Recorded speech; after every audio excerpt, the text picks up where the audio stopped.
පෙබරවාරි මාසේ 28 වෙනිදා. මේ පෙබරවාරි මාසේ 28 වෙනිදා මේ යුද්ධය පටන් ගන්නකොට අපි දැකපු දේ තමයි විශේෂයෙන්ම ජනාධිපතිතුමා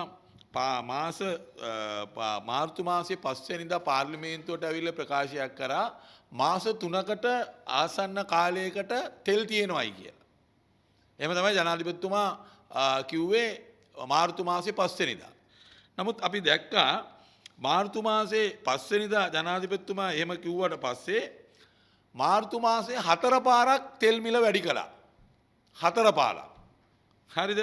ඒ 4 පාරම තෙල් මිල වැඩි කරේ මාර්තු මාසය ඇතුලේ එක නැවක්. ඒ කියන්නේ එක නැවක්වත් ගේන්නේ නැතුව තමයි තෙල් මිල වැඩි කරේ. හරිද? දැන් ජනාධිපතිතුමා 5 වෙනිදා ඇවිල්ලා කියනවා මාස 3කට තෙල් තියෙනවයි කියලා. එහෙම තියෙනවයි කියලා මාර්තු මාසෙම 4 පාරක් තෙල් වැඩි කරා. ඒ කියන්නේ එක නැවක්වත් ආවෙත් නැහැ. ඒත් වැඩි කළා. එතකොට ඒව ගෙනාවේ පරණ ගණන් වලට. ඒ කියන්නේ පෙබරවාරි මාසේ ගත්ත තෙල් ඒගොල්ලෝ සාමාන්‍යයෙන් ගත්තේ පෙබරවාරි මාසේ ඩොලර් 64යි 70කයි ප්‍රමාණයකට තමයි තෙල් ගත්තේ.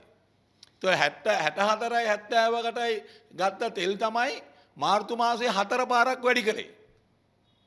ඒතකොට දැන් අද මොකද වෙලා තියෙන්නේ? දැන් අද සීග්‍රයෙන් තෙල් වල මිල නැවත වතාවක් පල්ලයට බහලා තියෙනවා ඩොලර් 80කට වගේ බැරල් එක. ඒතකොට දැන් අද කියනවා අපි වැඩි ගණන් වලට ගත්තා ඒ හින්දා අපිට අඩු කරන්න බෑයි කියලා කියනවා. කොහොමද ඒක? ඒක මාරයි. නේද?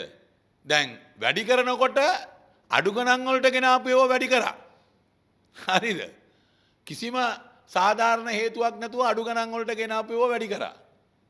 දැන් ලෝක වෙළඳ පොලේ තෙල් මිල බැහැලා තියෙනවා. දැන් අපි ආනකොට කියනවා නෑ නෑ අපි දැන් මේ ගෙනල්ලා තියෙන වැඩි ගණන් වලට ඒක වැඩි කරන්න බෑයි කියලා. මේ ජනතාවගේ ආණ්ඩු කියලා කියන්නේ.